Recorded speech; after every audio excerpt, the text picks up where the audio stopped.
You know what's funny? Companies used to fight for customers with better prices. Now they fight for customers by giving them an app with a loyalty program. And somehow we accept that. Want the discount? Download the app. Want the member price? Create an account. Want free delivery? Subscribe monthly.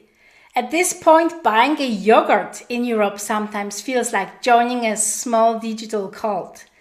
And the craziest part is that some loyalty programs are genuinely amazing. Others are basically, give us your data and we'll reward you with 37 cents and emotional attachment. So today let's talk about loyalty programs from European perspective. Which ones are actually worth it, which ones are quietly manipulating you, and why companies are absolutely obsessed with turning your shopping habits into data.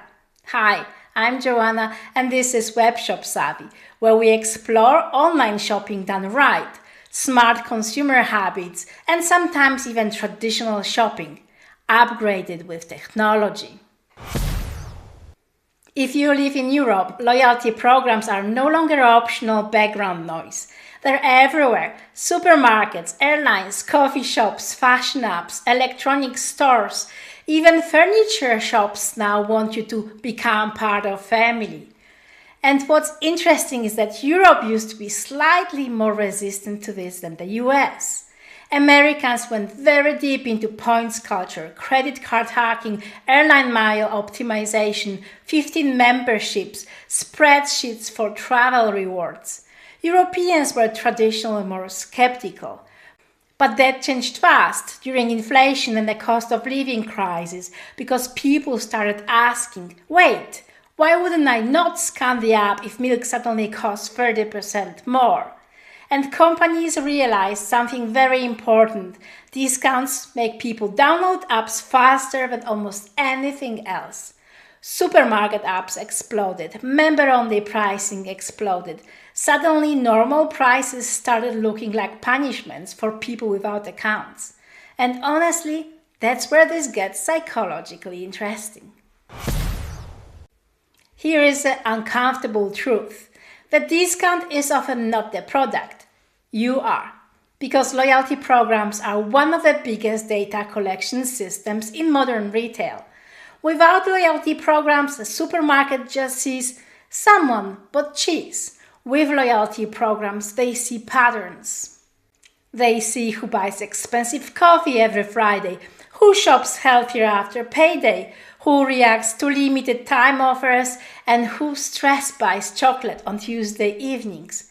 That sounds dramatic, but that is literally behavioral analytics. And modern loyalty apps go far beyond purchases. Some track location, app behavior, searches, clicks, wishlists, notification activity, and even products you look at but never bought. Retailers love this data because Europe is moving away from third-party cookies and aggressive ad tracking. So loyalty programs became the replacement. Basically, if we can't follow you around the internet, we'll convince you to voluntarily tell us everything. Let's quickly talk about GDPR. Europe actually does have an advantage here. GDPR is sometimes annoying, I know. But until you realize how much worse this could be without it. Under EU law, companies must explain what they collect, why they collect it, and who they share it with. No, they cannot legally hide it behind trusted partners and vibes. And here is something many people do not realize. In the EU, joining a loyalty program and agreeing to marketing emails should technically be separate choices. That tiny checkbox matters. You're also allowed to request your data, withdraw consent, or ask companies to delete your profile entirely. And yes, some companies absolutely hate when consumers actually know that. Now, let's be fair. Some loyalty programs are genuinely fantastic, especially if they save you money on things you already buy anyway. That's the key rule. Never change your behavior just to earn rewards, because then the program is controlling you, not helping you. Here are the types that usually make sense. 1. Instant discount programs. This is why Lidl Plus became so successful. You scan, you save money immediately. No confusing points. No waiting 6 months to unlock a free banana. Simple, transparent, European shoppers love it. Then there is cashback stacking. This is where smart shopping starts becoming almost strategic. For example, in Denmark, it is now sometimes possible to combine cashback campaigns, discounted gift cards, member pricing, and seasonal sales all together. At that point, loyalty programs stop being cute little marketing tools and start functioning almost like personal savings system. Most people don't do this, but once you understand how these systems work together, you start seeing opportunities everywhere. And then there are subscription models that genuinely save money. Amazon Prime may be controversial, but if you order often enough, the maths may genuinely work. Same with delivery subscriptions, fashion memberships, or free return programs. But only if you were already shopping there anyway. Otherwise, companies are basically charging you monthly to encourage more impulse buying, which is honestly kind of genius. Now let's talk about the dark side of loyalty.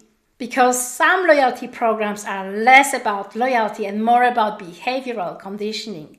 You've probably seen this. Only for members, exclusive member deal, your personal offer expires tonight. You're only 200 points away. This is not random. These systems are built using behavioral psychology. Urgency, fear of missing out, reward loops, progress bars, and personalization.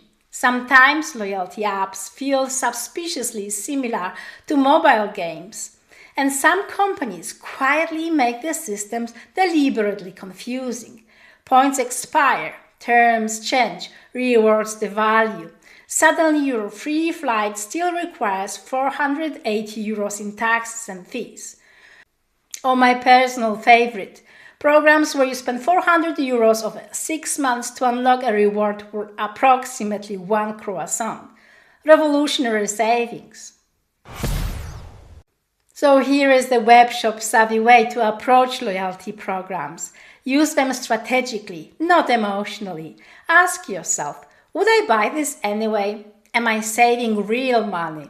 Is the reward immediate and clear? Am I giving away more data than it is worth? Am I shopping more just because the app manipulates me? Because once you start noticing the psychology, you see it everywhere. And honestly, that awareness alone already makes you a smarter shopper than most people. So no, loyalty programs are not automatically bad. But they're also not free rewards. They are a trade. Your data, your habits, your attention in exchange for discounts and convenience. Sometimes that trade is excellent. Sometimes it's basically, congratulations, you gave us your entire behavioral profile for a free coffee in 2028. And that's why understanding how these systems work matters. If you enjoyed this episode, subscribe to WebshopSavvy, where we talk about online shopping done smart, consumer psychology, EU rights, pricing tricks, and how modern shopping systems really work behind the scenes. And now I'm curious, which loyalty program in your country is actually worth it, and which one feels completely ridiculous?